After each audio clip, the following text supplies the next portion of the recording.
പ്രിയപ്പെട്ടവരെ, പെൺകുട്ടികൾ ജിമ്മിന് പോകുന്ന കാലമാ. ജിമ്മിന് പോകുന്ന കാലമെന്ന് പറയുമ്പോൾ ഈ ലോകത്തിന്റെ നടുവേ നീങ്ങിക്കൊണ്ടിരിക്കുന്ന പെണ്ണിനും അവളുടെ ശരീരം ഒന്ന് മെച്ചപ്പെടുത്തണ്ടേ? ശരിയാ. പക്ഷേ പെണ്ണുങ്ങൾ മാത്രമുള്ള ജിമ്മിനല്ല. കാസർഗോഡ് ജില്ലയിൽ ചെന്നപ്പോഴാണ് ഒരു ചെറുപ്പക്കാരൻ പറഞ്ഞു, ഉസ്താദേ ഇന്നിവിടെ ശക്തമായി പെൺകുട്ടികൾ ജിമ്മിന് പോകുന്നതിനെതിരെ പ്രസംഗിക്കണം.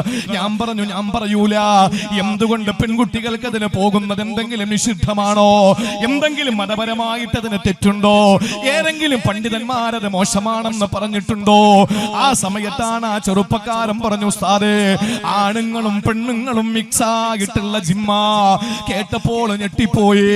ചെറുപ്പക്കാര് മസിലുരുട്ടി കയറ്റാൻ വേണ്ടിയിട്ട്, അവരുടെ ശരീരം ഇങ്ങനെ പവറാക്കാൻ വേണ്ടിയിട്ട് വരുമ്പോ, പെങ്ങളെ നിന്റെ ശരീരത്തിലേക്കല്ലേ നോട്ടമുള്ളത്?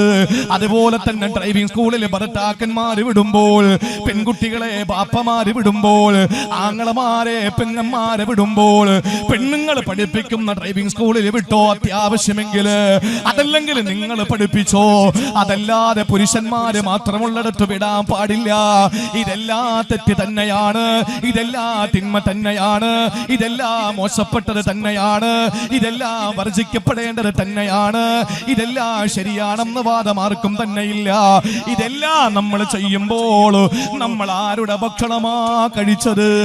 ആര് തന്ന വെള്ളമാ നമ്മൾ കുടിച്ചത്? അല്ലാഹു റബ്ബുൽ ഇസ്സത്ത് തന്ന വെള്ളമല്ലേ?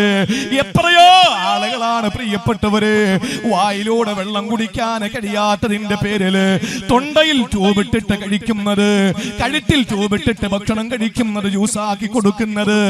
ഈ പറയപ്പെട്ട ആളുകളൊക്കെ നിസ്കാരമുള്ളവരാണ്, നോമ്പുള്ളവരാ. ഇതൊന്നുമില്ലാതെ തന്നെ യഥേഷ്ടം നല്ല ഭരണക്കൂട്ടുകളുള്ള, രുചിക്കൂട്ടുകളുള്ള ഭക്ഷണം കഴിക്കാനുള്ള ഭാഗ്യം അല്ലാഹു റബ്ബുൽ ഇസ്സത്ത് നമുക്ക് തരുമ്പോൾ ഒരു നിമിഷമെങ്കിലും ചിന്തിച്ചിട്ടുണ്ടോ, ഞാൻ ആരുടെ ഭക്ഷണം കഴിച്ചിട്ടാണ് ഈ തിന്മ ചെയ്തത്? ഈ ശരീരത്തിന് വന്ന എനർജി ആര് തന്ന ഭക്ഷണം കഴിച്ചിട്ടാണ്? മഹാനായ ഇബ്രാഹിമിനധികം തങ്ങൾ പറഞ്ഞു, മോനെ നീ തെറ്റ് ചെയ്യുന്നെങ്കിൽ ചെയ്തോ, പക്ഷെ ഫലാ തഅകുലു മിൻ റിസ്ഖില്ലാ, അല്ലാഹു എന്ന റാസിഖിന്റെ ഭക്ഷണം നീ കഴിക്കല്ല. ആ മനുഷ്യൻ പറഞ്ഞ മറുപടിയാണ്, എങ്ങനെയാണ് ഉസ്താദേ, എല്ലാം പടച്ചവൻ തരുന്നതല്ലേ, പിന്നെ എങ്ങനെയാണ് കഴിക്കാതിരിക്കാൻ പറ്റുക? അതല്ലാതെ വേറെ എന്തെങ്കിലും എവിടെയെങ്കിലും കിട്ടുവോ? എന്നാ മോനെ, മൂന്നാമതാകട്ടെ നീ ഒന്ന് ചിന്തിക്ക്. ഇനി പാപം ചെയ്യണമെന്ന് നിനക്ക് തോന്നുമ്പോൾ, അങ്ങനെ മനസ്സിന് നിനക്ക് ആഗ്രഹം വരുമ്പോൾ,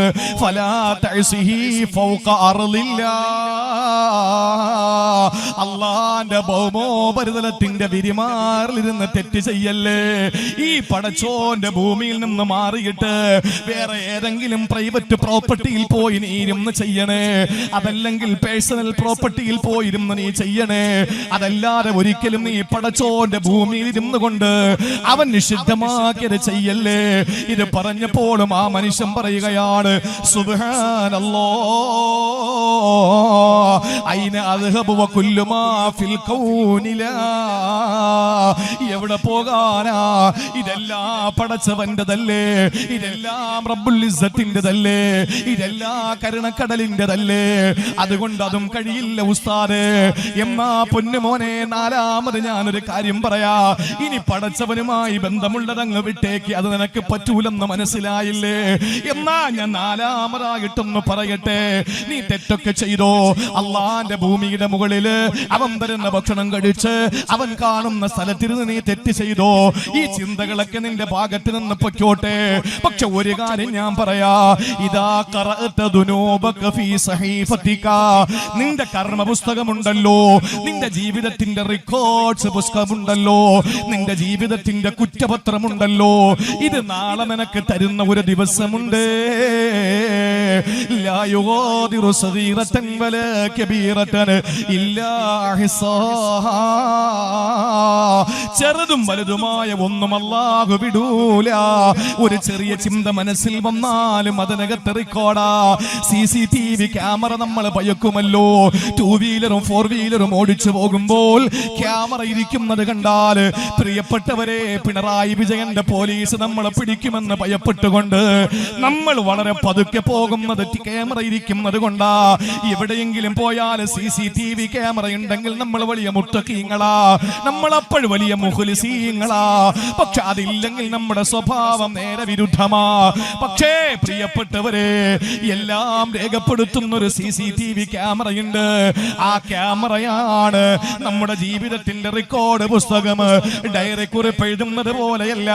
2023 ഫെബ്രുവരി മാസം 13-ാം തീയതി ഞാൻ ഇന്നത് ചെയ്തു, ഇത്ര മണിക്ക് ഇന്ന സംഭവം ഉണ്ടായെന്ന് നീ എഴുതുന്നത് പോലെയല്ല. ഉറക്കത്തിലേ കാണുന്ന സ്വപ്നം പോലും രേഖപ്പെടുത്തപ്പെടുകയാ. നിന്റെ അബോധാവസ്ഥയിലുള്ള ചിന്തകൾ പോലും എഴുതപ്പെടുകയാ. നിന്റെ ഞരക്കം പോലും രേഖപ്പെടുത്തപ്പെടുകയാ. ഇതെല്ലാം രേഖപ്പെടുത്തപ്പെടുന്ന കർമ്മപുസ്തകം നിന്റെ കയ്യിൽ കിട്ടുമ്പോൾ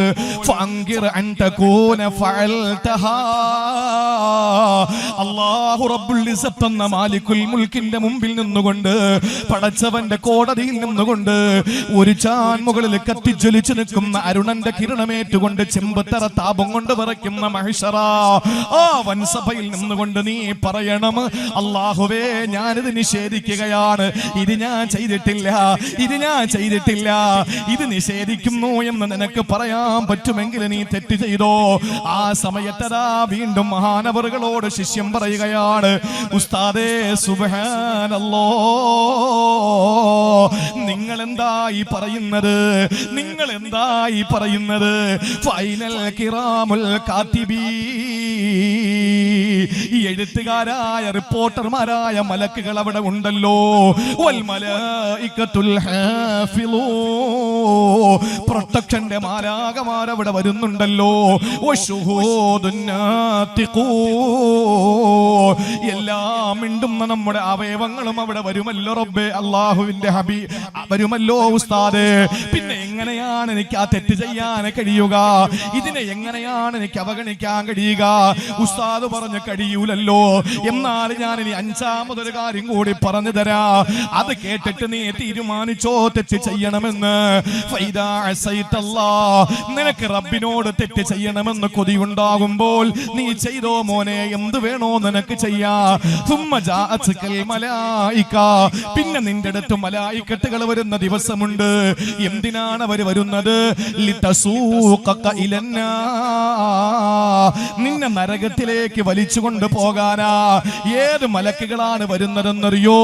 അവര് ചിരിക്കൂല, അവര് സന്തോഷിക്കൂല, അവർക്ക് പുഞ്ചിരിയില്ല, അവർക്ക് കരുണയില്ല, അവർക്ക് കടാക്ഷമില്ല, അവർക്ക് ഒരിക്കലും ഒരാളെ സന്തോഷപ്പെടുത്തുന്ന സംവിധാനമില്ല. അല്ലാഹ് പറഞ്ഞത് അലൈഹാ മലായികത്തുൻ ഗിലാദുൻ ശിദാദ്, മല്ലന്മാരാണ്, മല്ലന്മാരാണ്, കഠിന ഹൃദയരാണ്. അങ്ങനത്തെ മലക്കുകളെ നിന്നെ വലിച്ചടച്ചുകൊണ്ട് പോകാൻ ഒരുങ്ങുമ്പോൾ പൊന്നുമോനെ ഫലാ തദ്ഹബ് മഅഹും, നീ അവരോടൊപ്പം പോകാതെ അവിടെ തന്നെ അങ്ങ് നിന്നാ മതി. എന്നിട്ട് നീ പോയി തെറ്റ് ചെയ്തോ, നരകത്തിൽ പിടിച്ചുകൊണ്ട് പോകുമ്പോ നീ പോകരുത്, അവിടെ തന്നെ അങ്ങ് നിൽക്കണം. ഈ മനുഷ്യൻ പറയുന്നു സുബ്ഹാനല്ലാഹ്, ഉസ്താദേ നിങ്ങൾ എന്താ പറയുക? ഫഹല്ലി ഖുവതൻ അലൈഹി ഇന്നമാ യസൂഖൂനനി സൗഖാ, എനിക്കെങ്ങനെയാണ് പോകാതിരിക്കാൻ പറ്റുക? അവര് വലിച്ചടച്ച് പിടിച്ചു കൊണ്ടുപോകൂലേ, പിന്നെ ഞാൻ എങ്ങനെയാണ് പോകാതിരിക്കുന്നത്? ഇത് പറഞ്ഞിട്ട് ആ മഹാനായ മനുഷ്യൻ പറയുകയാണ്, മഹാനായ ഇബ്രാഹിമിന് അധികം തങ്ങൾ ചോദിക്കുകയാണ്, പൊന്നുമോനെ ഇനി പറ, നിനക്ക് തെറ്റു ചെയ്യണോ? ഇനി നിനക്ക് ആഗ്രഹമുണ്ടോ തിന്മകൾ ചെയ്യാ? ആ മനുഷ്യൻ പറഞ്ഞു, ഇല്ല ഉസ്താദ്, എനിക്കിനി മോഹങ്ങളൊന്നുമില്ല, ഇനി എനിക്ക് വൈകാരിക ചിന്തകളൊന്നുമില്ല, എല്ലാം ഞാനിതാ വെച്ച് അവസാനിപ്പിക്കുകയാ. തസവ്വുഫിന്റെ ഉന്നതമായ മേഖലകളിലേക്ക് പറന്നുയർന്നെങ്കിൽ എന്നെ കേൾക്കുന്ന താഴെ അങ്ങോട്ടുള്ള സഹോദരങ്ങളോട് പറയുകയാണ്, അള്ളാന്റെ കണ്ണു വെട്ടിച്ചൊരു തെറ്റും ചെയ്യാ, പടച്ചതമ്പുരാനെ മറച്ചുകൊണ്ടൊന്നും ചെയ്യാ നമ്മളെ കൊണ്ട് കഴിയില്ലെങ്കിൽ അള്ളാഹുവാണ് ഏത് സമയത്തും നമ്മളോടൊപ്പമുള്ളത്. ഇല്ലാഹുവ മഅഹും ഐനമാ കാനൂ, എവിടെ പോയാലും അല്ലാഹ് നമ്മളോടൊപ്പമുണ്ട്, എവിടെ പോയാലും അല്ലാഹ് നമ്മളോടൊപ്പമുണ്ട്. അള്ളാഹുവിന്റെ ആ പരിശുദ്ധമായ ആ ഒരു സാന്നിധ്യം നമുക്ക് വലിയ ഒരു അനുഗ്രഹമാണ്. പക്ഷേ അത് തിന്മ ചെയ്തിട്ട് അല്ലാഹു റബ്ബുൽ ഇസ്സത്ത് കാണുന്നു എന്ന ഒരു ബോധം ഉണ്ടായിട്ടും തിന്മ ചെയ്യുന്ന ഒരു തലത്തിലേക്ക് നമ്മൾ എത്തിച്ചേരുക എന്നുള്ളത് വളരെ ഗുരുതരമായ വീഴ്ചയാണ്. അല്ലാഹു റബ്ബുൽ ഇസ്സത്ത് അതിൽ നിന്ന് കാത്തുരക്ഷിച്ച് അവനു വേണ്ടി ജീവിതം സമർപ്പിക്കാനുള്ള മഹാസൗഭാഗ്യം അല്ലാഹു നൽകി അനുഗ്രഹിക്കുമാറാവട്ടെ. പ്രിയപ്പെട്ടവരെ, ആ വിഷയം ഞാൻ അവസാനിപ്പിക്കുകയാണ്. ഇനി രണ്ടാമതൊരാൾ, അതാരാ? ഈ അള്ളാന്റെ വിഷയത്തിൽ നമുക്ക് ആർക്കും സംശയമില്ല, എവിടെ പോയാലും പടച്ചോൻ കൂടെ ഉണ്ട്. എന്നാൽ ഇനി നമ്മളെ കൂടെ എപ്പോഴും ഉള്ള വേറൊന്നുണ്ട്. എന്താണെന്നറിയോ? നമ്മളെ കൂടെ ഏത് സമയത്തും എവിടെയുണ്ടാവും. നിങ്ങൾ ഇന്ന സ്ഥലത്ത് ഉണ്ടോ എന്ന് ചോദിച്ചാൽ എന്റെ അറിവ്, ഞാൻ എന്റെ ഉസ്താദുമാരെ പഠിപ്പിച്ചു തന്നത്, ഞാൻ മനസ്സിലാക്കിയത് ഞാൻ മറുപടി തരും. എനിക്കറിവില്ല, ഞാനൊരു ജാഹിലാണ്, ഞാനൊരു അജ്വഫാണ്. അത് നിങ്ങൾ പറയും, ഓ എന്തൊരു വിനയത്തിന്റെ പറച്ച്. അതൊന്നുമല്ല, നിങ്ങളെക്കാലം എന്നെ പറ്റി എനിക്ക് അറിയുന്നത് കൊണ്ട് ഞാൻ പറയാൻ. എന്റെ ഉസ്താദുമാർ എന്നെ പഠിപ്പിക്കുന്നതും, ഞാനൊരു പ്രസംഗത്തിന് പോകുമ്പോ കൃത്യമായി ഉസ്താദുമാരോട് ചോദിച്ചിട്ട് ഇന്ന വിഷയം പറയണമെന്ന് പറയുമ്പോ അവരൊക്കെ പറഞ്ഞു തരുന്നതാ ഞാൻ പറയുന്നത്. അതുകൊണ്ട് ഞാൻ പറയാണ്, ഈ ശൈത്താൻ എന്ന് പറയുന്ന രണ്ടാമത്തെ സംഗതി, ഒന്നല്ല, രണ്ടാമത്തേത് ശൈത്താൻ. ശൈത്താൻ വരാത്തൊരു സ്ഥലം, ഇന്ന സ്ഥലത്ത് വരുമെന്ന് ചോദിച്ചാൽ കൃത്യമായിട്ട് അവിടെ ശൈത്താൻ വരും. അതിന് വ്യക്തമായ ഹദീസുകൾ നമ്മുടെ മുമ്പിലുണ്ട്. ശൈത്താൻ വരാത്ത സ്ഥലം ഒന്നുമില്ല. രണ്ടാമത്തേത് ശൈത്താനാണ്. അള്ളാഹു ആ ശപിക്കപ്പെട്ട പിശാചിൽ നിന്ന് കാവല് തേടി അള്ളാഹുവിലേക്ക് കൂടുതൽ അടുക്കാൻ അള്ളാഹു നമുക്ക് തൗഫീക്ക് നൽകി അനുഗ്രഹിക്കുമാറാവട്ടെ. വിശുദ്ധ ഖുർആൻ സൂറത്തുൽ അഅറാഫിലെ 17ാമത്തെ ആയത്ത്, സൂറത്തുൽ അഅറാഫിലെ 17ാമത്തെ ആയത്തിൽ അള്ളാഹു നമ്മെ പഠിപ്പിച്ചു, ശൈത്താൻ ഇബ്ലീസ് നമ്മളെ കൂടെ എല്ലാ സ്ഥലങ്ങളിലും വരും, ഒരു സ്ഥലത്തും ഒഴിവാവൂല. നമ്മൾ കരുതുന്നത് എന്താ? നമ്മൾ കരുതുന്നത് പള്ളിയിൽ വരും, പള്ളിക്കകത്ത് ഒന്നാം സഫിലുണ്ടാവും. അങ്ങനെ വരുന്ന ശൈത്താന്റെ പേരാണ് ഖൻസബ്, യുഖാലു ലഹു ഖൻസബ്. നിസ്കാരത്തിന്റെ സഫിൽ വരുന്ന ശൈത്താന്റെ പേരേതാ? ഖൻസബ്. ഹൗലിന്റെ ഭാഗത്ത് ശൈത്താൻ വരും, ഹൗലിന്റെ ഭാഗത്ത്. ആ ശൈത്താന്റെ പേരേതാ? യുഖാലു ലഹാ വലഹാൻ. അവന്റെ പേര് വലഹാൻ എന്ന. അത് തന്നെ ബാത്റൂമിലും കയറും, ടോയ്ലറ്റിലല്ല, ബാത്റൂമിലും. ചില പെണ്ണുങ്ങൾക്ക് എത്ര കുളിച്ചാലും വസുവാസ് മാറൂല. 2 ടാങ്കിലെ വെള്ളം കുളിച്ചാലും ഭർത്താക്കന്മാര് പരാതി പറയും, ഉസ്താദ് ദുആരക്കണം ഭാര്യയുടെ വസുവാസ് മാറാൻ. ഭാര്യ, ഞാനിപ്പോ എവിടെ പ്രസംഗിക്കാൻ പോയ പിന്നെ പാഴായ മോദിന് വേണ്ടി ദുആരക്കണം 101 രൂപ.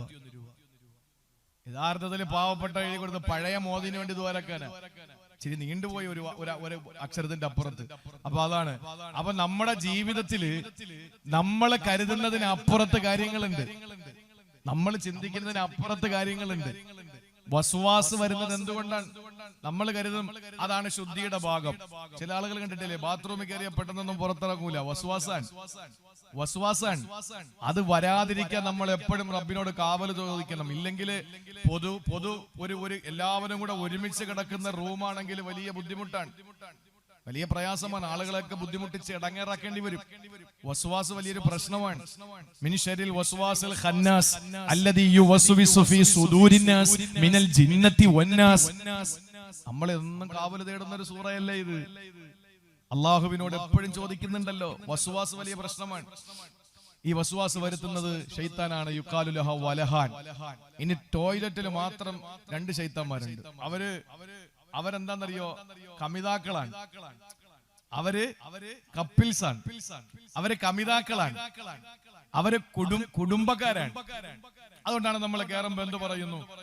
അവിടെയുള്ള ശൈത്താന്റെ പേര്, കക്കൂസിൽ മാത്രം കാണുന്ന ഒരു ശൈത്താന്റെ പേരാണ് ഖുബ്സ് ഖബായിസ്. നമ്മൾ കയറുമ്പോൾ എന്ത് പറയും? അല്ലാഹുമ്മ ഇന്നി അഊദു ബിക മിനൽ ഖുബ്സി വൽ ഖബായിസി. ആൺകൊതു പെൺകൊതു എന്നല്ല, അത് അങ്ങനെയല്ല അതിന്റെ അർത്ഥം. ആൺ പിശാച് പെൺ പിശാചിൽ നിന്ന് ഞാൻ കാവൽ തേടുന്നു എന്ന് പറഞ്ഞിട്ട് നമ്മൾ കയറുകയാണ്. അല്ലേ? ഇനി എവിടെ വരേണ്ടത്? ഇനി ശൈത്താൻ എവിടെ വരേണ്ടത്? നിസ്കരിക്കുന്നവന്റെ അടുത്ത് വരും, സദഖ കൊടുക്കുന്നവന്റെ അടുത്ത് 70 ശൈത്താൻ വരുമെന്ന് നബി മുഹമ്മദ് മുസ്തഫ. നിസ്കരിക്കുന്നവന്റെ അടുത്ത് വരുന്ന ശൈത്താൻ ഖൻസബ്, ഒറ്റ ഒരുത്തൻ. ഹൗലിന്റെ ഭാഗത്ത് വരുന്നത് ഒറ്റ ഒരുത്തൻ, വലഹാൻ. ബാത്റൂമിൽ 2 എണ്ണം, ആണും പെണ്ണും ഉണ്ട്. ഖുബസും ഖബായിസും. പക്ഷെ സദഖ കൊടുക്കുന്നവനടുക്കൽ വരുന്നത് 70 ശൈത്താൻ. ഈ 70 ശൈത്താനെയും പോരാടി പിടിച്ചിരുത്തി അടിച്ച് കിടത്തിയിട്ട് ഒരാൾക്ക് ഒരു 10,000 രൂപ കൊടുക്കാൻ പറ്റും. അതുകൊണ്ടാണ് എല്ലാരും കക്കൂസി പോകും, ഒരു പ്രശ്നവും ഇല്ല. ഖുബസിനെ ഖബായിസിനെയൊക്കെ കാലുമടക്കി അടിക്കും, ഒരു പ്രശ്നവും വരൂല. പള്ളിയിൽ എല്ലാവരും വരും. എന്ത് ഹൻസബ് മാറിയിക്കടാന്ന് പറയും, ചേർന്നിക്കടാന്ന് മറ്റൊരിടത്ത് പറയും, അപ്പോഴൊക്കെ ആയി. ഇല്ലെങ്കിൽ ഇമാമ് നിർത്തിക്കോളും. ഹൗലിന്റെ എവിടെ പോയാൽ ഇപ്പൊ അള്ളാന്റെ തൗഫീഖ് കൊണ്ട് എവിടെ പോയാലും വെള്ളം കുറച്ചേ വരുള്ളൂ. നമുക്ക് ഞാനിപ്പോ ഒരു കാര്യം നമ്മൾ മനസ്സിലാക്കാനുള്ളത്, ചില ആളുകൾ പള്ളിയിൽ വന്നാലുണ്ടല്ലോ, വീട്ടിലാണെങ്കിൽ ഇങ്ങനെ ബക്കറ്റിൽ കൈയിട്ടിട്ട് ഇങ്ങനെ തുടച്ചെടുക്കുക ചെയ്യുന്നത്. കാരണം വെള്ളം പോവും. പള്ളിയിൽ വന്നു കഴിഞ്ഞാൽ കാലെല്ലാം കൂടെ ഉയർത്തി വെച്ചിട്ട് ഈ ടാപ്പ് അങ്ങോട്ട് തുറന്നു വിട്ടിട്ടായിരിക്കും ഫോൺ വരുന്നത്. ഈ ഫോൺ സംസാരിച്ചുകൊണ്ട് നിൽക്കുമ്പോ മുട്ടു മുതൽ താഴെ വരെ ഇങ്ങനെ കഴിയും. പോന്നേ പോട്ട്, പടച്ചോന്റെ വെള്ളമല്ലേ, പൊക്കോട്ടെ, ഇവിടെ ആർക്കാ ഛേദം, ഒരു സൂക്ഷ്മതയില്ല. എയർപോർട്ടിൽ പോയി കഴിഞ്ഞാൽ ടിഷ്യൂ എടുക്കുന്നുണ്ട് ചില ആളുകൾ. വലിയ വലിയ ഹോട്ടലുകളിലൊക്കെ പോയാൽ ടിഷ്യൂ എടുക്കുന്നത് രാവിലെ പശുവിനെ കറക്കും പോലെയാണ്, ഇങ്ങനെ ഒരു പിടിയാണ്. എന്നാൽ ഇയാള് തന്നെ ഹോട്ടൽ നടത്തുകയാണ്. ഈ ഹോട്ടൽ നടത്തുന്ന ഇദ്ദേഹം കൈ കഴുകിയിട്ട് ആരെങ്കിലും വന്നാലോ ഒരെണ്ണം എടുത്തിട്ട് ഇങ്ങനെ കുറയും. 100 കുടച്ചിലാ കുടയുന്നത്, ഇതിനകത്ത് ഒരെണ്ണം ഒട്ടിയിരിക്കണമെന്നറിയാൻ വേണ്ടിയിട്ട്. ഇപ്പൊ വലിയ വലിയ മാളുകളിൽ പോയാൽ കാണാം, കൈ കഴുകിയിട്ട് ഒരു സാധനത്തിൽ ഇങ്ങനെ വെച്ചിട്ട് എന്ത് ചെയ്യും, ഹീറ്റർ അവിടെ വെച്ച് കൈ ഉണക്കാൻ വേണ്ടിയിട്ടാണ്. ജീവിതത്തിൽ കൈ കഴുകാത്തവന്മാരും ജീവിതത്തിൽ ഇന്ന് വരെ വീട്ടിലൊക്കെ കുളിച്ചാൽ ആ നനവോടുകൂടി കുപ്പായം എടുത്തിടുന്നവനും മാളിലും എയർപോർട്ടിലൊക്കെ വരുമ്പോ അവൻ കൈ കഴുകി അതിൽ വെച്ച് ഉണക്കിയിട്ടേ പോവുള്ളൂ. ഒരു സെറ്റപ്പ്. ആ ഒരു രീതിയിൽ നമ്മൾ മനസ്സിലാക്കണം, ശൈത്താൻ ഒരു സദഖ കൊടുക്കുന്നവന്റെ അടുക്കൽ വരുന്നത് 70 എണ്ണം ഒരുമിച്ച് വന്ന് അവന്റെ ജീവിതത്തിൽ 70 ശൈത്താനോടും മൽപ്പിടുത്തം നടത്തി അവരെ പരാജയപ്പെടുത്തിയാൽ മാത്രമേ ഒരു കുട്ടിയുടെ ഒരു വർഷത്തെ ചെലവേറ്റെടുക്കാൻ പറ്റുള്ളൂ. നമ്മൾ തീരുമാനിക്ക് 70 എണ്ണത്തിന് അടിച്ചു കിടത്തിയവരാണോ നമ്മൾ, അതെ 70 എണ്ണം കൂടെ നമ്മളെ തലയിൽ കയറി ഇരുന്നിട്ട് നമ്മളെ അടിച്ചു കിടത്തി, ഒന്ന് ഓരോരുത്തർ ചിന്തിച്ചാൽ മതി. അള്ളാഹു മനസ്സിലാക്കാനുള്ള തൗഫീഖ് തരട്ടെ. ശൈത്താൻ വരാത്ത ഒരു സ്ഥലവുമില്ല, ഏത് സ്ഥലത്തും നമ്മളോടൊപ്പമുണ്ട്. അത് ഞാനല്ല പറയുന്നത്, അല്ല തന്നെ പറയട്ടെ. ثم لآتينهم من بين أيديهم ومن خلفهم وعن أيمانهم وعن شمائلهم ولا تجد أكثرهم شاكرين. സൂറത്തുൽ അറാഫിലൂടെ അല്ലാഹ് പറയുകയാ, ثم لآتينهم. ഇവിടെ ഇരിക്കുന്ന പ്രിയപ്പെട്ട പണ്ഡിതന്മാരുണ്ട്, താഴെ പാങ്ങോടുകാര്. അല്പം മതബോധത്തില് മുൻപന്തിയിലാണ്, അല്പമല്ല ബഹുദൂരം മുന്നില. അതുകൊണ്ടറിയാം അള്ളാഹുവിനിവിടെ പറയേണ്ടത് ആതീഹിം എന്ന് പറഞ്ഞാ മതിയല്ലോ. ഞാൻ അവരുടെ അടുക്കൽ വരുമെന്ന് പിശാചിന്റെ വാക്കിനെ ഹിക്കായത്ത് ചെയ്താ മതി. പക്ഷെ ഇവിടെ പറഞ്ഞ വാക്കെന്താ? ആദ്യത്തെ ഒരക്ഷരം ല, പിന്നെ ഇതിന്റെ നൂന് കടത്തി എന്ന് പറഞ്ഞാൽ അതിനർത്ഥം നിശ്ചയം, നിസ്സംശയം എന്ന അർത്ഥമാണ്. 2 അക്ഷരങ്ങളെ കടത്തി കൂട്ടിയിട്ട് അതിനെ മസ്റ്റാക്കി ഉറപ്പാക്കിയിട്ട് പറയുകയാണ്, നിശ്ചയം നിസ്സംശയം ഞാൻ അവരുടെ അടുക്കൽ ചെല്ലും. എവിടെയാ? മിൻ ബൈനി ഐദീഹിം, അവരുടെ മുന്നിലൂടെ, വമിൻ ഖൽഫിഹിം, അവരുടെ പിന്നിലൂടെ, വഅൻ ഐമാനിഹിം, അവരുടെ വലതുഭാഗത്തിലൂടെ, വഅൻ ശമാഇലിഹിം, അവരുടെ ഇടതുഭാഗത്തിലൂടെ. വലാ തജിദു അക്സറഹും ശാകിരീൻ. ഒറ്റ ഒരുത്തനെയും അല്ലാഹുവിന് നന്ദിയുള്ളവനാക്കാൻ ഞാൻ സമ്മതിക്കൂല, അല്ലാഹുവിന് നന്ദിയുള്ളവനാകാൻ ഞാൻ അനുവദിക്കൂല. എല്ലാത്തിനെയും ഞാൻ പിടികൂടുക തന്നെ ചെയ്യുന്നതാ. ഇത് സൂറത്തുൽ അറാഫിൽ അല്ലാഹ് പറയുമ്പോ നേരത്തെ ഞാൻ പറഞ്ഞല്ലോ, മഹാനായ ഇബ്രാഹിം അദ്ഹം റളിയല്ലാഹു അൻഹുവിന്റെ പ്രിയപ്പെട്ട ശിഷ്യനെ ആരാണ്? മഹാനായ ശഖീഖുൽ ബൽഖ് റളിയല്ലാഹു അൻഹു. ആരാണ് മോശക്കാരനോ? ഹാത്തമുൽ അസം റളിയല്ലാഹു അൻഹുവിനെ വാർത്തെടുത്ത് സമുദായത്തിന് സമ്മാനിച്ച മഹാനവറുകളാ. ഹാത്തമുൽ അസമ്മിനെ പോലുള്ള വലിയ മഹാവ്യക്തി പ്രഭാവങ്ങളെ പ്രോജ്വലിക്കുന്ന ഇസ്ലാമിന്റെ നായകന്മാരെ ലോകത്തിന് സമ്മാനിച്ച ശഖീഖുൽ ബൽഖ് റളിയല്ലാഹു അൻഹു പറയുകയാണ്, മാമിൻ സബാഹിൻ ഇല്ലാ വയതീനി ശൈത്താന മിനൽ ജിഹാത്തിൽ അർബഈ.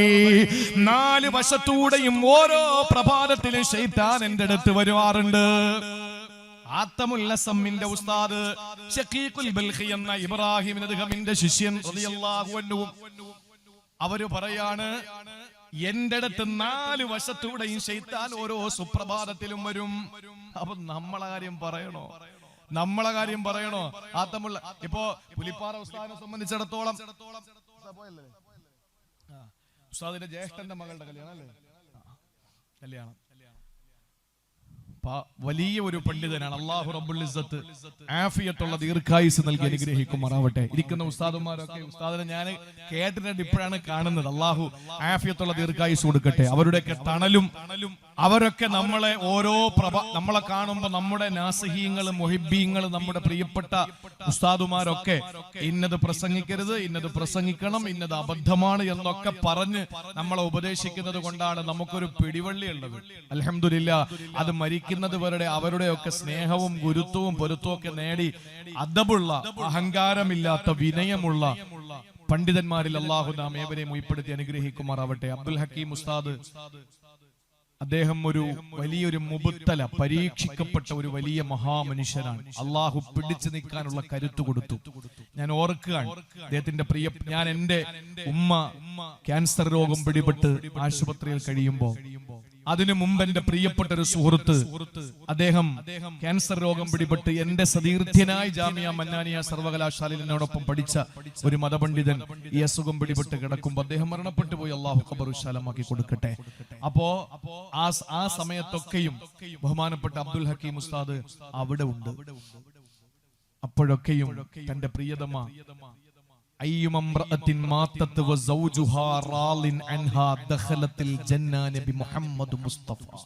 ആ ഒരൊറ്റ ക്വാളിറ്റി മതി. രോഗം കഠിനമാകുന്ന ഒരവസ്ഥയിൽ ബഹുമാനപ്പെട്ട എന്റെ അഭിവന്ദനായ ഗുരുവര്യർ പാങ്ങോട് മന്നാനിയ അറബി കോളേജിന്റെ പ്രിൻസിപ്പൾ ആയിരിക്കുമ്പോൾ ഏതാനും മാസങ്ങൾക്ക് മുമ്പ് വരെയും ഉണ്ടായിരുന്നു. ഞാൻ അവിടെ ഉസ്താദിനെ കാണാൻ വേണ്ടിയിട്ട് തിരികെ പോകുമ്പോ ഒരു ശനിയാഴ്ച ദിവസം ഉസ്താദിന്റെ വീട്ടിൽ കയറി. അപ്പൊ ഞാൻ ഉസ്താദിനെ വേറൊരു ആവശ്യത്തിന് വേണ്ടി വിളിച്ച് കയറുന്ന സമയത്ത് സുഖമില്ലാതെ വേദനിച്ച് ഒരു ബെഡിൽ കിടക്കുന്ന പ്രിയപ്പെട്ട സഹോദരി എഴുന്നേറ്റ് ഭക്ഷണം ഉണ്ടാക്കി എന്നെ കഴിപ്പിച്ചിട്ടാണ് വിട്ടത്. പിന്നീട് ഞാൻ ഇവിടെ ഉംറയ്ക്ക് പോകുമ്പോ സമയത്താണ് ബഹുമാനപ്പെട്ട ഉസ്താദിന്റെ ഭാര്യയുടെ വിയോഗം അറിയുന്നത്. അവിടെ ഉണ്ടായിരുന്ന വിശ്വാസികളെ പരമാവധി കൂട്ടിയിട്ട് മയ്യത്ത് നിസ്കാരം അവിടെ വെച്ച് നിർവഹിക്കാൻ കഴിഞ്ഞു. അതിൽ ഞാൻ കൃതാർത്ഥനാണ്. അല്ലാഹു റബ്ബുൽ ഇസ്സത്ത് ആ പ്രിയപ്പെട്ട സഹോദരിയുടെ ഖബറിടം വിശാലമാക്കി കൊടുക്കട്ടെ. സ്വർഗ്ഗത്തിൽ അല്ലാഹു തആല അവരെ ദമ്പതിമാരാക്കി ഇവിടെ നഷ്ടപ്പെട്ടു പോയ ജീവിതത്തിന്റെ പകുതി അല്ലാഹു അവിടെ പകരം കൊടുത്ത് അല്ലാഹു ഉന്നതമായ പദവികൾ നൽകി അല്ലാഹു അനുഗ്രഹിക്കുമാറാവട്ടെ. ഇപ്പം അദ്ദേഹം പാങ്ങോട് മന്നാനിയ അറബി കോളേജിലാണ്. അൽഹംദുലില്ലാ. ഒരു പുതിയ ന്യൂ അപ്ഡേഷൻ, ഒരു പുതിയ ഉണർവോടുകൂടി സടകുടഞ്ഞെഴുന്നേറ്റ് ജാമിയ മന്നാനിയ പാങ്ങോട് ഉസ്താദിന്റെ നേതൃത്വത്തിൽ നമുക്ക് ഇൻഷാ അല്ലാഹ് പഠിക്കാനുള്ളവരൊക്കെ അങ്ങോട്ട് വിട്ട് സ്വത്ത് അടുത്താണല്ലോ. അപ്പൊ അതൊക്കെ നമ്മൾ ഇൻഷാ അല്ലാഹ് മതപരമായ വിഷയത്തിൽ നമ്മൾ എല്ലാവരും പരസ്പരം സഹായിക്കുകയും പരസ്പരം വസിയത്ത് ചെയ്യുകയും ഒക്കെ ചെയ്ത് മക്കളെയൊക്കെ ഒന്ന് വിട്ട് അതൊക്കെ ഒന്ന് മെച്ചപ്പെടുത്തണം. നല്ല നിലയിൽ അൽഹംദുലില്ലാ അതിന്റെ വിജയത്തിലേക്ക് അത് എത്തിക്കൊണ്ടിരിക്കാൻ, അതിന്റെ പടവുകൾ കയറിക്കൊണ്ടിരിക്കുകയാണ്. അല്ലാഹു റബ്ബുൽ ഇസ്സത്ത് അതിന് പ്രവർത്തിച്ചവർ സഹായിച്ചവർക്കൊക്കെ അർഹമായ പ്രതിഫലം നൽകി അനുഗ്രഹിക്കുമാറാവട്ടെ. പ്രിയപ്പെട്ട സഹോദരങ്ങളെ, ഒരു ഉസ്താദിനെ സംബന്ധിച്ചിടത്തോളം അദ്ദേഹത്തിന്റെ മഹത്വം അറിയണമെങ്കിൽ തന്റെ ശിഷ്യന്റെ മഹത്വം അറിഞ്ഞാൽ മതി. ഷക്കീഖുൽ ബൽഖി ആരാന്നൊന്നും പറഞ്ഞു കൊടുക്കേണ്ട കാര്യമില്ല. എന്റെ ശിഷ്യനാണ് ഹാത്തമുൽ അസം, അത് മതി. ആ ഒരൊറ്റ ക്വാളിറ്റി മതി. ചരിത്രങ്ങൾ പറയാൻ നിന്നാൽ ഒരുപാട്. ഹാത്തമുൽ അസം എന്ന് പറഞ്ഞാൽ ബദിരനായ ഹാത്തം എന്നാണ്. പൊട്ടനായ ഹാത്തം പച്ച മലയാളത്തിൽ പറഞ്ഞാൽ. അദ്ദേഹത്തിന് വേറൊരു പേരുണ്ട്, ഹാത്തമുൽ അഅമ, അന്ധനായ ഹാത്തം എന്ന് പേരുണ്ട്. എന്താ ഈ പേര്? കണ്ണ് കണ്ടുകൂടാത്ത, ചെവിട് കേട്ടുകൂടാത്ത ആണോ? അദ്ദേഹത്തെ പോലെ കാഴ്ചയുള്ള ദുനിയാവിൽ വേറെ ആരെങ്കിലും ഉണ്ടായിരുന്നോ? അദ്ദേഹത്തെ പോലെ കാത് കേൾക്കാൻ പറ്റുന്ന ആരെങ്കിലും ഉണ്ടായിരുന്നോ? ഇല്ല. പക്ഷെ ആ പേര് വന്ന കാരണം എന്താ? ഹറാമ് കേട്ടിട്ടില്ല, ഹറാമ് കണ്ടിട്ടില്ല. അതുകൊണ്ട് അദ്ദേഹത്തിന് ആ പേര് വന്നു. ഒരിക്കലും റോഡിന്റെ ഇപ്പുറത്ത് നിൽക്കുന്ന, അപ്പുറത്ത് കുറച്ച് പെണ്ണുങ്ങളാണ്. പോകാൻ അതുവഴി പോയാൽ പെൺകുട്ടികളെ കാണേണ്ടി വരും. അതുകൊണ്ട് മൂപ്പർ എന്ത് ചെയ്തു? കണ്ണ് കണ്ടുകൂടാത്ത ഒരാളിനെ പോലെ ഇങ്ങനെ തപ്പി തടയാൻ തുടങ്ങിയെന്നാണ്. ചെറുപ്പക്കാര് കുറച്ച് വന്നിട്ട് അവര് ഈ അങ്ങനെയുള്ള ഉത്സാഹമുള്ളവരാണല്ലോ ചെറുപ്പക്കാര്. ഒന്ന് ഈ മനുഷ്യനെ പിടിച്ചിട്ട് ഹാത്തമുള്ള സമ്മതങ്ങളെ പിടിച്ചിട്ട് ഇങ്ങനെ നടത്തി ഇങ്ങനെ റോഡ് മുറിച്ചപ്പുറത്ത് കൊണ്ട് ആക്കിയിട്ട് അവര് പറയാ, അല്ലാ എത്ര നല്ല ആരോഗ്യമുള്ള സുന്ദരനായ മനുഷ്യൻ, പക്ഷെ കണ്ണിന് കാഴ്ചയില്ലല്ലോ റബ്ബേ, ഞങ്ങളെ ആരെയും നീ ഇതുപോലെ ആക്കല്ലേ അല്ലാ. ഹാത്തമുള്ള സമ്മതങ്ങൾ ഉള്ളുകൊണ്ട് ചിരിക്കുക. കാരണം എന്താ? അത് സ്വന്തം ഉസ്താദിന്റെ ഭാര്യയ്ക്ക് പോലും അറിഞ്ഞുകൂടാന്നാണ്. ഉസ്താദ് ശക്കീഖുൽ ബൽഖിയുടെ ഭാര്യയ്ക്ക് പോലും അറിയില്ല തന്റെ ശിഷ്യൻ ഹാത്തമുൽ അസ്സമിന് കണ്ണ് കാണാമെന്ന്. അത്രയും സൂക്ഷ്മതയോടെ ജീവിച്ചയാള്. ഒരിക്കലും വന്നപ്പോ ശക്കീഖുൽ ബൽഖി ഉസ്താദ് ബാത്റൂമിൽ കുളിക്കാൻ കതകിന് മുട്ടി. ആരാന്ന് വിളിച്ചു ചോദിച്ചു. ഭാര്യ വന്ന് അകത്ത് നിന്ന് നോക്കിയിട്ട് പറഞ്ഞു, നിങ്ങളുടെ കണ്ണ് കണ്ടുകൂടാത്ത ശിഷ്യനാ വന്നിരിക്കുന്നത് എന്ന്. അവർക്ക് പോലും അറിയില്ല ഇദ്ദേഹം കണ്ണ് കാണാൻ പറ്റുന്ന ആളാണ് എന്ന്. അത്രയും സൂക്ഷ്മതയോടെ ജീവിച്ച ഒരു ശിഷ്യ സമ്പത്തുള്ള ഒരു ഉസ്താദ്. ഒന്ന് ആലോചിച്ച് നോക്കി. അദ്ദേഹം പറയാണ്, എല്ലാ ദിവസവും രാവിലെ എന്റെ അടുത്ത് ശൈത്താൻ വരും. എങ്ങനെ? അൻ ഐമാനിഹിം വഅൻ ശമാഇലിഹിം മിൻ ബൈനി ഐദിഹിം വമിൻ ഖൽഫിഹിം. മുന്നിലും പിന്നിലും വലത്തും ഇടത്തും ഒക്കെ ശൈത്താൻ വന്ന് എന്റെ അടുത്ത് ഇങ്ങനെ നിൽക്കാറുണ്ട്. എന്നിട്ട് മഹാനവറുകൾ പറയാൻ, നമ്മുടെ അടുത്ത് വരും പ്രിയപ്പെട്ടവരെ, ഓരോരുത്തരുടെ അടുത്തും ശൈത്താൻ ഓരോ ദിവസം രാവിലെ, നാളെ നേരം വെളുത്ത് നോക്ക്, തിങ്കളാഴ്ച രാവിലെ നിങ്ങളുടെ അടുത്ത് വരും. 4 സൈഡിൽ നിന്ന് വരുന്ന ശൈത്താന്മാരും പറയുന്നത് വ്യത്യസ്തമാണ്. അത് പറയുമ്പോൾ നമുക്ക് മനസ്സിലാവും, ഷെടാ ഇന്ന് ഞായറാഴ്ച എന്റെ അടുത്ത് വന്നല്ലോ, ഇന്ന് ഞായറാഴ്ചയും എന്റെ അടുത്ത് വന്നിട്ടല്ലേ പോയത് എന്ന് ബോധം വരുന്നത് അപ്പോഴാണ്. ശഖീഖുൽ ബൽഖി റളിയല്ലാഹു അൻഹു പറയുകയാണ്, അമ്മാ ബൈന യദൈ, എന്റെ മുന്നിലൂടെ വരുന്ന ശൈത്താൻ ഫയഖൂൽ, നേരം വെളുക്കുമ്പോൾ എന്റെ അടുത്ത് വന്നിട്ട് പറയുകയാണ്, ലാ തഖഫ് ഇന്നല്ലാഹ ഗഫൂർ, ഒന്നുകൊണ്ടും ഭയപ്പെടേണ്ട, ഒന്നുകൊണ്ടും പേടിക്കണ്ട, അല്ലാഹു നിങ്ങൾക്ക് പുറത്തു തരും, നിങ്ങൾ വിഷമിക്കണ്ട. ഇതാര് പറയുന്നതാണ്? ശൈത്താനാ പറയുന്നത്. ഒരു ഗ്ലാസ് കള്ളെടുത്ത് കയ്യിലേക്ക് വെക്കുമ്പോ നമ്മൾ പറയാറുണ്ടല്ലോ, ഓ ഇതൊക്കെ അല്ലാഹ് അങ്ങ് പുറത്തു തരുവടോ, ഇതൊക്കെ അല്ലാഹ് അങ്ങ് മാപ്പാക്കി തരുമെടാ. ഇതൊക്കെ നമ്മളല്ലേ പറയുന്നത്. ഒരു ചീത്ത വിളിച്ചു, ഒരു പരദൂഷണം പറഞ്ഞു, ഒരു ഏഷണി പറഞ്ഞു, നമ്മൾ പറയുന്നത് എന്താണ്? ഓ അതൊന്നും സാരമില്ല, ഇതൊക്കെ അല്ലാഹ് മാപ്പാക്കി തരുമെന്ന്.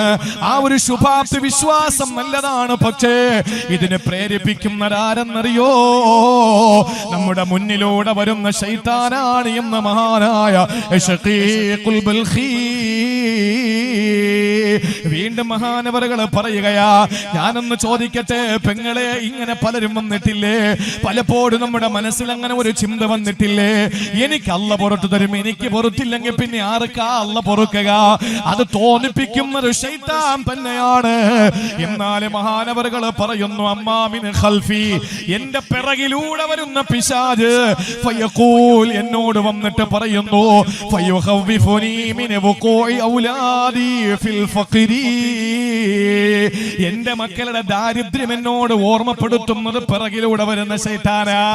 പള്ളിക്ക് വേണ്ടി 10,000 കൊടുക്കാൻ പറയുമ്പോ, അല്ലോ ഞാൻ ഈ 10 രൂപ കൊടുത്താൽ എന്റെ മക്കളുടെ സ്കൂൾ ഫീസ് അടയ്ക്കുന്നതാരാ?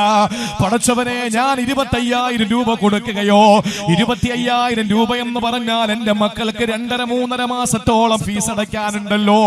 ഇങ്ങനെ മക്കള് പട്ടിണിയായി പോകും, പരിവട്ടത്തിലായി പോകും എന്ന് പറഞ്ഞുകൊണ്ട് പിശാചാന പിറകിലൂടെ വന്ന് നിന്നെ സദഖയിൽ നിന്ന് പിന്തിരിപ്പിക്കുന്നതത്രേ. അങ്ങനെ വന്നിട്ടില്ലേ പ്രിയപ്പെട്ടവരെ? എന്നിട്ട് മഹാനവറുകൾ പറയുന്നു, അമ്മാമിന് ഖിബലി യമീനി, എന്റെ വലതുഭാഗത്തൂടെ ശൈത്താൻ വന്നിട്ട് എന്നോട് പറയുന്നത്, യതീനി മിനസനാ, ഒരുപക്ഷേ ഇത് എന്നെ പോലുള്ള പ്രഭാഷകരുടെ അടുക്കലാണ് കൂടുതൽ വരുന്നത്. വലതുഭാഗത്തൂടെ കടന്നു വരൂ, എന്നിട്ട് ഇങ്ങനെ നിന്നെ പറ്റി പുകഴ്ത്തി പറയൂ, നിങ്ങൾ വലിയ ആളാ, നിങ്ങൾ വലിയ പ്രാസംഗികനാ എന്നൊക്കെ ഇങ്ങനെ ഓരോ പുകഴ്ത്തലുകൾ ഇങ്ങനെ ഓരോന്ന് പറയുകയാ. അപ്പോഴും നമ്മൾ അറിയാതെ മുദരിസന്മാരെ കണ്ടാൽ നമ്മൾ മറന്നു പോകുന്നു. വലിയ വലിയ പ്രായമുള്ള ഉസ്താദുമാരെ കാണുമ്പോ നമുക്ക് പുച്ഛം തോന്നുന്നു. അവരാരാണ്? അവരിട്ട വട്ടത്തില് തവളയുടെ കുളം പോലെയല്ലേ അവരുള്ളത്. നമ്മൾ പാറി പറന്ന് നടക്കുകയല്ലേ എന്ന ചിന്ത ശൈത്താൻ കൊണ്ടുതരൂ. അത് വലതുഭാഗത്തൂടെ വരുന്ന ശൈത്താൻ ശൈത്താന്റെ തോന്നല. എന്നാൽ ഇടതുഭാഗത്തുകൂടെ ശൈത്താൻ വരും. എന്നിട്ട് ആ ശൈത്താൻ എന്താണ് ചെയ്യുന്നതെന്നറിയോ?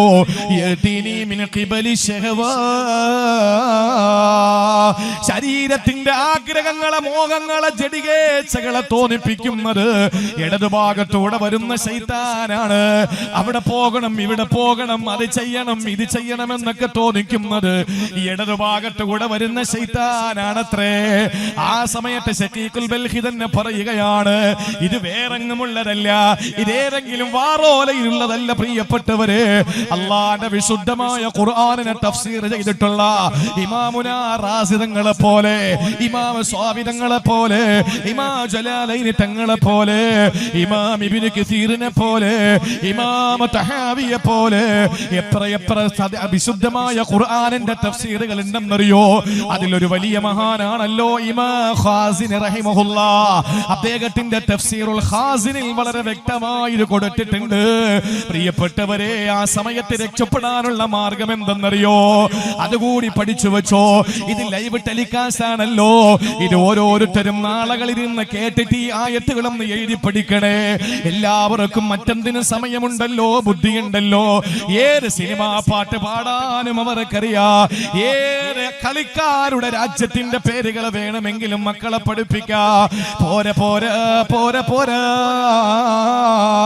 മുന്നിലൂടെ ശൈത്താൻ വരുമ്പോൾ മഹാനായ ശഖീഖുൽ ബൽഖി തങ്ങളോട് വന്നിട്ട് നിങ്ങൾക്ക് എന്ത് വേണോ ചെയ്തോ അല്ലാഹ് പുറത്തു തരുമെന്ന് പറയുമ്പോ ഞാൻ ഓതാറുണ്ട്. ആര് പറയുന്നു? ശഖീഖ് തങ്ങൾ പറയാ, ഞാൻ ഓതാറുണ്ട്. വഇന്നീ ലഗഫാറുൽ ലിമൻ താബ വആമന വഅമില സാലിഹൻ സുമ്മ ഇഹ്തദാ. ഇത് ഓതുമ്പോ ശൈത്താൻ അവന്റെ വഴിക്കങ്ങ് പോകും. എന്താണ് അതിന്റെ അർത്ഥമെന്നറിയോ? എല്ലാവനും അല്ല പുറത്തു കൊടുക്കൂലടോ. കണ്ടവനും കേട്ടവനും അല്ല പുറത്തു കൊടുക്കൂലടോ. അല്ല പൊറുക്കുന്നവനാണ്, പൊറുക്കലിനെ ഇഷ്ടപ്പെടുന്നവനാണ്, ഗഫാറാണ്, ഗഫൂറാണ്. പക്ഷെ അല്ല പൊറുക്കുന്നത് ആർക്കെന്നറിയോ? ഇന്നീല ഗഫാർ, ഞാൻ വല്ലാതെ പാപങ്ങൾ പൊറുക്കുന്നവൻ തന്നെ. പക്ഷേ ആർക്കാണ്? ലിമൻ താബ, പശ്ചാത്തപിക്കുന്നവന്, വആമന, എന്നെ കൊണ്ട് വിശ്വസിക്കുന്നവന്, വഅമില സാലിഹാ, സൽക്കർമ്മങ്ങൾ ചെയ്യുന്നവന്, ലിമൻ ഇഹ്തദാ സുമ്മ ഇഹ്തദാ, എന്നിട്ട് നല്ല വഴിയെ നടക്കുന്നവന് ഞാൻ പുറത്തു കൊടുക്കൂ. വീണ്ടും വീണ്ടും കള്ള് കുടിക്കുന്നവന് പൊറുക്കൂല, വീണ്ടും വീണ്ടും പലിശ വാങ്ങുന്നവന് പൊറുക്കൂല. ഇത് പറയുമ്പോ ശൈത്താൻ അതുവഴി അങ്ങ് പോകാറുണ്ട്. പുറകിലൂടെ വന്നിട്ട് നിന്റെ മക്കളുടെ ദാരിദ്ര്യത്തെപ്പറ്റി നീ മറക്കരുത്. പള്ളിക്കും മദ്രസയ്ക്കും എന്തിനാണ് കൊടുക്കുന്നത്? ഇതിനെപ്പറ്റി നിന്നോട് ഓർമ്മിപ്പിക്കുമ്പോൾ നീ പറയേണ്ടത് എന്തെന്നറിയോ? ശഖീഖ് തങ്ങൾ പറയുന്നു, എന്റെ പുറകിലൂടെ വന്ന മക്കളുടെ ദാരിദ്ര്യവും പ്രാരാബ്ദവും എന്നോട് പറയുമ്പോ ഞാൻ അവിടെ നിന്നുകൊണ്ട് ഓതും, വമാ മിൻ ദാബ്ബ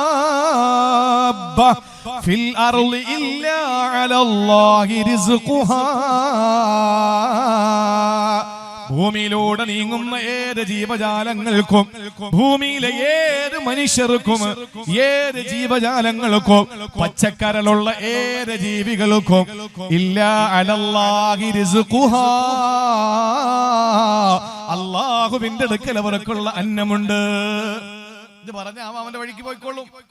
നമ്മളെ കൂടെ എസ് വെച്ച് കൊടുക്കും. ശരിയാണ്, എല്ലാം കൂടെ ഞാൻ കെട്ടിപ്പിടിച്ച് വെച്ചാലല്ലേ എന്റെ മക്കൾക്ക് കൊടുക്കാൻ പറ്റുള്ളൂ.